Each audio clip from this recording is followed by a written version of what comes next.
धन्यवाद सभापति महोदय।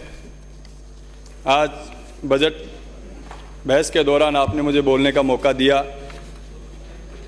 सभापति महोदय, हमारी सरकार ने एक बेहतरीन बजट राजस्थान की जनता को समर्पित किया है,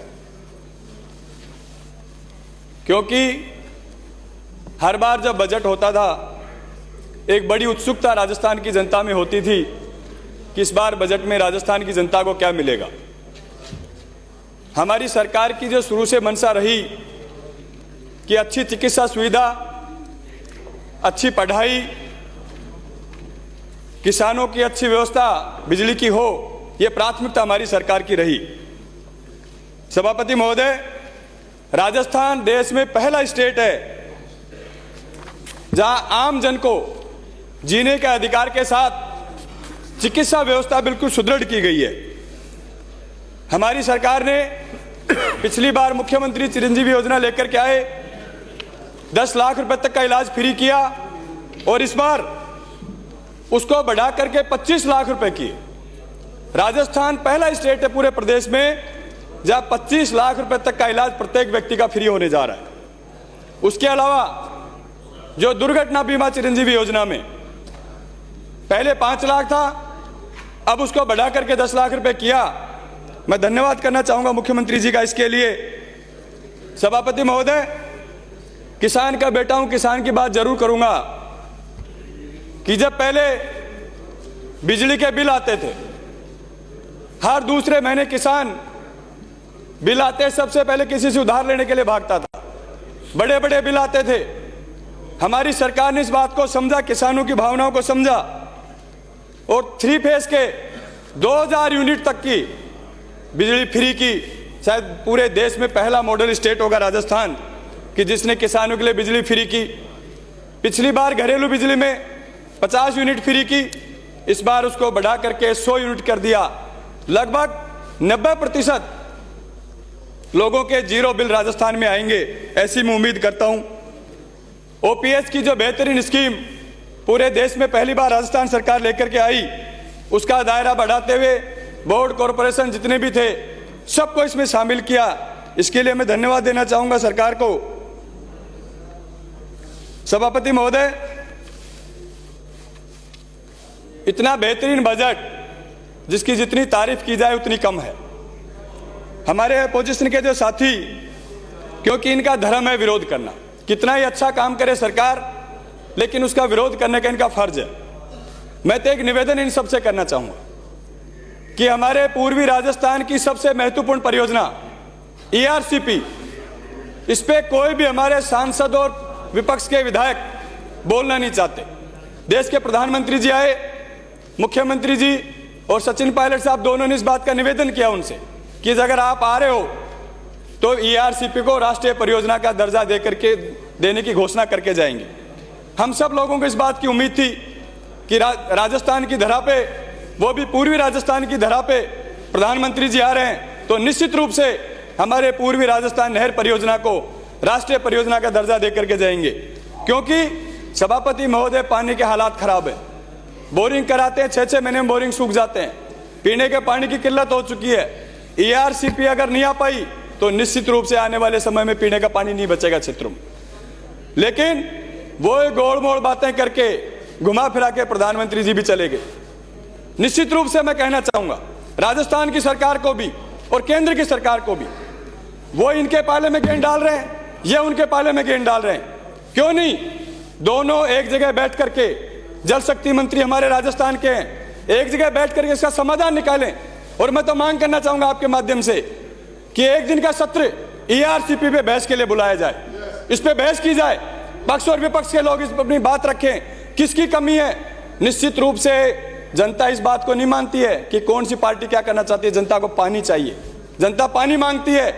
पानी देने में अगर हम लोग विफल रहे तो ना वो बीजेपी को बख्शेंगे, ना वो कांग्रेस को बख्शने का काम करेंगे। तो सभापति महोदय, इस बात का हम लोगों को ध्यान देना पड़ेगा कि गर्मी का सीजन आने वाला है, त्राई त्राई मच जाती है पानी की।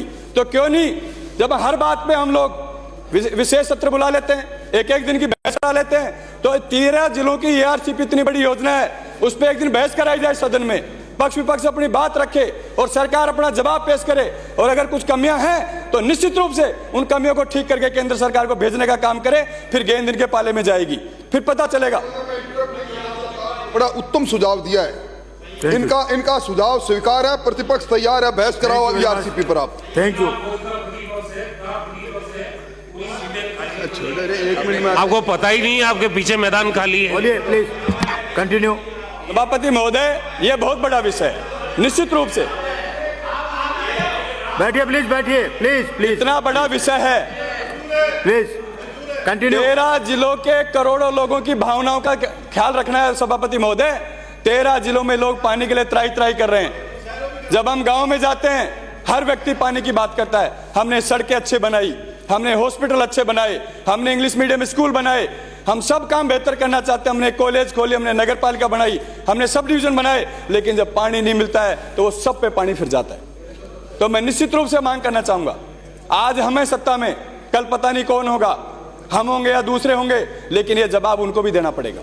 निश्चित रूप से सदन में बैठने वाले हर व्यक्ति को इस बात का जवाब देना पड़ेगा कि 13 जिलों की इतनी महत्वपूर्ण परियोजना को लटकाने के दोषी कौन है।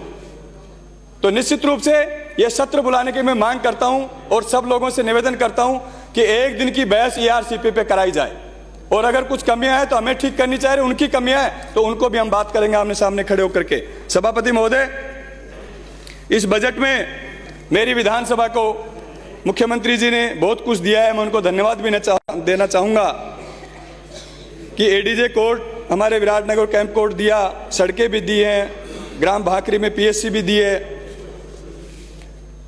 सभापति महोदय, आपके माध्यम से, क्योंकि चुनाव का समय नजदीक है, मैं मेरी विधानसभा की कुछ मांगे सदन में आपके माध्यम से सरकार के समक्ष रखना चाहूंगा।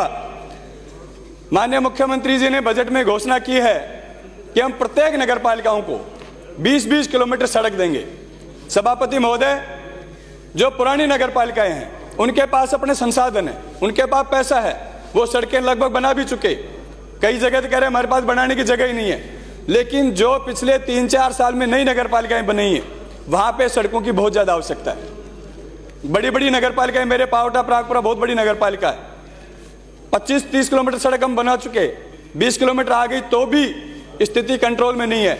मैं आपके माध्यम से मांग करना चाहूंगा कि मुख्यमंत्री जी जब जवाब दें तो इस 20 किलोमीटर नई नगर पालिकाओं में 20 किलोमीटर की बजाय 40 किलोमीटर सड़क देने का काम करें, ताकि हमारे लोगों को राहत मिलने का काम कर सके। सभापति महोदय, मुख्यमंत्री जी ने पिछली बार भी प्रत्येक विधानसभा में 10-10 करोड़ रुपए मिसिंग लिंक सड़कों के दिए, नॉन पेचेबल और मिसिंग लिंक के, इस बार भी घोषणा की है, लेकिन यह पर्याप्त नहीं है। मैं आपके माध्यम से मांग करना चाहूंगा कि इस राशि को बढ़ा करके कम से कम 20 करोड़ रुपए किया जाए, ताकि सड़कों का बेहतर जाल हम लोग विधानसभा क्षेत्रों में बिठा सकें। सभापति महोदय, राजस्थान की सबसे बड़ी आय अगर किसी चीज की है तो वह टूरिज्म की, पर्यटन से बहुत बड़ी आय हमारे प्रदेश को होती है, बहुत बड़ा रोजगार हम लोगों को मिलता है। मेरे विधानसभा क्षेत्र विराटनगर, जहां महाभारत कालीन अवशेष हैं, जहां सम्राट अशोक के शिलालेख भी हैं, जहां जैन नसिया भी हैं, जहां प्रसिद्ध गणेश जी का मंदिर भी है, जहां हमारे बीजक की पहाड़ी भी है, सरिस्का के बिल्कुल एडजॉइनिंग हमारी विधानसभा है। तो मैं मांग करूंगा आपके माध्यम से कि इसको पर्यटन सर्किट में जोड़ा जाए, ताकि विराटनगर के लोगों को रोजगार बढ़े। दिल्ली जयपुर के नजदीक होने से जल्दी जल्दी लोग, टूरिस्ट वहां आना भी चाहता है। कृपया तो 2 मिनट में समाप्त करें। सभापति महोदय, थोड़ा समय दी, इतनी जल्दी हर बार ही हो जाती मेरे साथ जल्दी। सभापति महोदय, मैंने पिछली बार भी राज्यपाल महोदय के अभिभाषण पे भी मांग की थी कि मेरी विधानसभा में त्रिवेणी धाम एक बहुत बड़ा मंदिर है, वहां के संत नारायणदास जी महाराज का बड़ा अपना नाम रहा है पूरे देश की संत समाज में। उस मंदिर के पास वो ग्राम पंचायत हमारी साईवाड़ लगती है, साईवाड़ ग्राम पंचायत में पीएससी है। मैंने मांग की थी आप पिछली बार भी कि उस पीएससी को सीएससी किया जाए, क्योंकि हजारों साधु उस मंदिर में रहते हैं। 24 घंटे में कभी भी जब इमरजेंसी की आवश्यकता पड़ती है तो 15-20 किलोमीटर पहले को 20 किलोमीटर पहले कोई साधन नहीं है। अगर उस पीएससी को, साईवाड़ पीएससी को सीएससी में क्रमोन्नत कर दिया जाए, 24 घंटे सीएससी हो जाए, तो हमारे हजारों साधु, 4-5 हमारी ग्राम पंचायत नाथावाड़ा, साईवाड़, बाड़ी जोड़ी, चिमनपुरा, देवीपुरा, इन सब पंचायतों को इसका लाभ मिलेगा। इसके अलावा हमारे उप स्वास्थ्य केंद्र मंडा, पालड़ी व बड़ौदिया को पीएससी में क्रमोन्नत करने की मांग करता हूं आपके माध्यम से। सभापति महोदय, सड़कों की कुछ घोषणा मेरी विधानसभा की हुई है, लेकिन वो पर्याप्त नहीं है। निश्चित रूप से मैं मांग करूंगा कि हमारे भाबरू से भीलवाड़ी वाया लोहाकड़ा व राजनोता से अलवर ज्ञानपुरा तक, अलवर बॉर्डर तक इस सड़क को बनाने का काम किया जाए। सभापति महोदय, मेरी विधानसभा क्षेत्र में एमबीसी बहुत बड़ा समुदाय है और देवनारायण योजना स्पेशल एमबीसी के लिए लागू की गई है। तो मैं मांग करूंगा आपके माध्यम से कि देवनारायण योजना के तहत बालिका आवासीय विद्यालय विराटनगर में स्वीकृत किया जाए ताकि हमारी बालिकाओं को पढ़ाई का वहां पे मौका मिल सके। सभापति महोदय, मैंने पहले भी ये मांग की थी कि विज्ञान का युग है, स्कूलों में जब तक हम विज्ञान नहीं पढ़ाएंगे हमारे आने वाली पीढ़ियों को विज्ञान पढ़ने का मौका नहीं मिलेगा। हमने घोषणा की है कि ब्लॉक स्तर पे 4 फैकल्टी खोलेंगे, लेकिन ब्लॉक से गांव की दूरी 20-20, 30-30 किलोमीटर पड़ती है। 11th का स्टूडेंट गांव से वहां आ नहीं सकता। तो मैं मांग करूंगा आपके माध्यम से कि हमारे राजकीय उच्च माध्यमिक विद्यालय बागावा सहिरान, बाड़ीजोड़ी, पालड़ी, राजनोता, नाथावाड़ा, जयसिंहपुरा व भामोद में विज्ञान संकाय खोला जाए ताकि आने वाले समय में हमारे बच्चों को विज्ञान पढ़ने का मौका मिले। सभापति महोदय, मैंने पिछली बार भी मांग की थी, उच्च शिक्षा मंत्री जी हमारे पड़ोस की विधानसभा क्षेत्र के हैं, पावटा उनका भी सब डिवीजन लगता है। मैंने उनसे वहाँ प्रोग्राम में भी निवेदन किया था कि पावटा गवर्नमेंट कॉलेज में विज्ञान एवं वाणिज्य संकाय खोले जाएं ताकि आने वाले समय में हमारे बच्चों को वहाँ अच्छी शिक्षा मिल सके। सभापति महोदय, हमारे राजकीय उच्च प्राथमिक संस्कृत विद्यालय खेड़ा विराटनगर को मैं प्रवेशिका में क्रमोन्नत करने की मांग करता हूँ। माननीय सदस्य प्लीज। सभापति महोदय, एक मुद्दा प्लीज 2 मिनट का समय मुझे दीजिए। सभापति महोदय, एक मुद्दा मैं आपके सामने रखना चाहूंगा कि मेरे विधानसभा क्षेत्र के ग्राम धौली कोठी में डॉक्टर विजय अग्रवाल मेमोरियम ट्रस्ट लखनऊ को बीजेपी सरकार ने जमीन अलॉट करी थी डीएलसी रेट पे। बहुत महंगी जमीन थी जिसको डीएलसी रेट पे अलॉट कर दिया गया। आज तक उन्होंने नियमों का पालन नहीं किया, ना वहां कोई भवन का काम चालू है। 7-8 सालों को इस बात को, उस जमीन को रोक करके बैठे हैं। ग्रामीणों का रास्ता बंद कर दिया। सवाई चक जमीन थी, सैकड़ों ग्रामीणों का रास्ता बना हुआ था। उस अलॉटमेंट को निरस्त करने की मैं मांग करता हूं, क्योंकि हमारी बेशकीमती जमीन को डीएलसी रेट पे देने का काम किया गया। अलवर विराटनगर जो रोड है उसी पे वो जमीन पड़ती है। निश्चित रूप से हजारों लोगों का इसमें बुरा होने जा रहा है। बहुत धन्यवाद। मैं आपके माध्यम से मांग करता हूं सभापति महोदय कि मेरी इन मांगों पे सहानुभूति पूर्वक विचार किया जाए। धन्यवाद। श्रीमती